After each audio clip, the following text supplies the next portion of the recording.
ये बात तो आपको माननी पड़ेगी। श्रीधाम वृंदावन में यमुना जी का स्वरूप जैसा होना चाहिए वैसा नहीं है। श्री अयोध्या जी में भी कथा के विश्राम दिवस मैंने इस विषय पर बहुत जोर देकर के बोला था। कृष्ण जन्मभूमि के लिए खूब आवाज उठाई जा रही है, खूब बोला जा रहा है, राम मंदिर बन गया, हमें अब कृष्ण जन्मभूमि चाहिए। बहुत अच्छी बात है, हमारा समर्थन है। लेकिन श्री ठाकुर जी को अति प्रिय व्रज वृंदावन में जो 4 वस्तु हैं उनमें से पहले हैं श्री गोवर्धन नाथ गिरिराज जी, दूसरी हैं वृक्ष यानी कि वन, तीसरा है रज और चौथा है श्री यमुना जी। और इन चारों को ही आप वृंदावन जाकर के देख लीजिए, चारों की ही स्थिति हम लोगों ने खराब कर रखी है। गिरिराज जी का स्वरूप भी बिगड़ रहा है। इस बात को ध्यान से सुनिएगा, कथा में भले ही ध्यान नहीं लगाइएगा लेकिन इस विषय को सुनिए। गिरिराज जी का स्वरूप बिगड़ता जा रहा है, वहां कूड़ा कचरा आदि सब गिरिराज जी पर डाल दिया जाता है। कई बार 84 कोस परिक्रमा लगती हैं तो यात्रीगण सुबह सुबह जो स्नान आदि और बाकी सब क्रियाओं का क्रम है वो गिरिराज जी की तलेटी में ही कर देते हैं। कितनी कष्टदायी बात है। जिसको ठाकुर जी पूजते हैं ऐसे गिरिराज जी पर हम लोग कैसी स्थिति कर रहे हैं। वृक्षों की तो पूछिए ही मत। वृंदावन अब वृंदावन नहीं है, बिल्डिंग वन हो गया है। वृंदा यानी तुलसी का वन, वृंदा यानी श्री कृष्ण के प्रेमी भक्तों का वन। अब तुलसी वन की जगह, भक्त वृंद की जगह पर्यटन वन हो गया है, बिल्डिंग वन हो गया है वृंदावन, हाईटेक वन हो गया है वृंदावन। वृंदावन में वन नहीं बचे। गिरिराज जी की स्थिति हमने खराब कर दी। रज भी अब सब जगह से लगभग समाप्त होती जा रही हैं, विश्राम होती जा रही हैं। सब जगह पक्के पक्के सब रोड आदि सब बनाए दिए जा रहे हैं।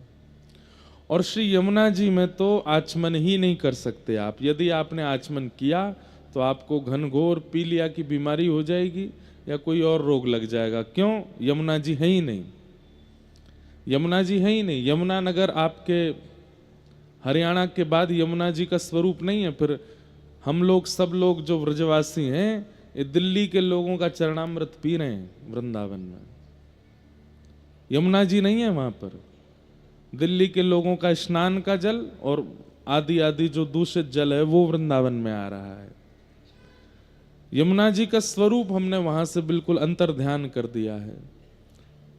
हम ज्यादा कथा के अलावा कोई और बात करते नहीं कथा में, लेकिन अब लगता है कि युवा इतने सुनते हैं, इतनी हमारी बात मानते हैं, हमारी कथा का पालन करते हैं, तो इस बात का पालन करें। हम सब मिलकर के ठाकुर जी से नहीं अब सरकार से प्रार्थना करें कि वृंदावन में यमुना जी लाइए। कृष्ण जन्मभूमि आ जाएगी, पहले यमुना जी का आना आवश्यक है। राम जन्मभूमि बनी है अयोध्या में, वहां सरजू जी का जल, मैं अभी गया था, रोज 2-3 बार स्नान करने गया, इतना सुंदर पवित्र जल। सरजू जी हैं इसलिए रामलला आ गए।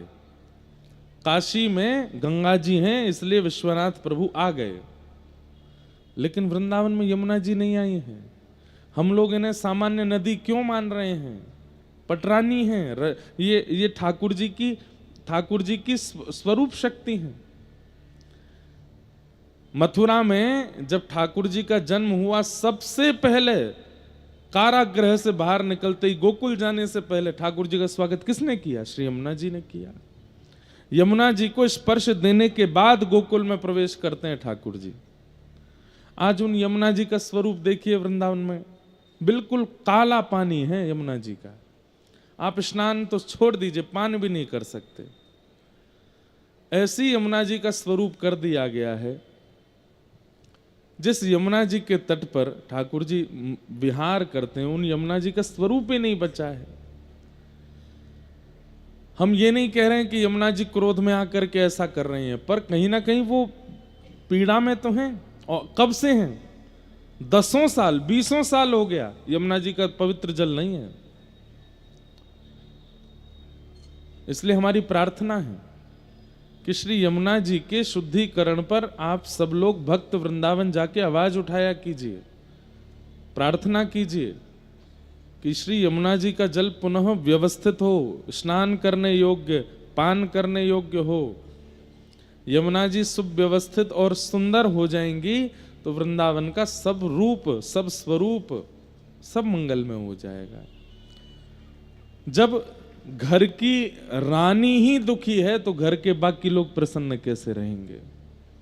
वृंदावन की रानी, महारानी श्री यमुना जी हैं। और एक बात आपको बता दूं, श्री यमुना जी में और किशोरी जी में कोई भेद नहीं है। किशोरी जी का ही जल निमग्न स्वरूप श्री यमुना जी हैं और उन्हीं यमुना जी का स्वरूप ऐसा बिगाड़ करके हम किशोरी जी को पीड़ा में डाल रहे हैं। इसलिए जो दुर्घटना कल हुई है उसके लिए हम आप सब लोग नेत्र बंद करके ठाकुर जी से प्रार्थना करें और वंदन करते हुए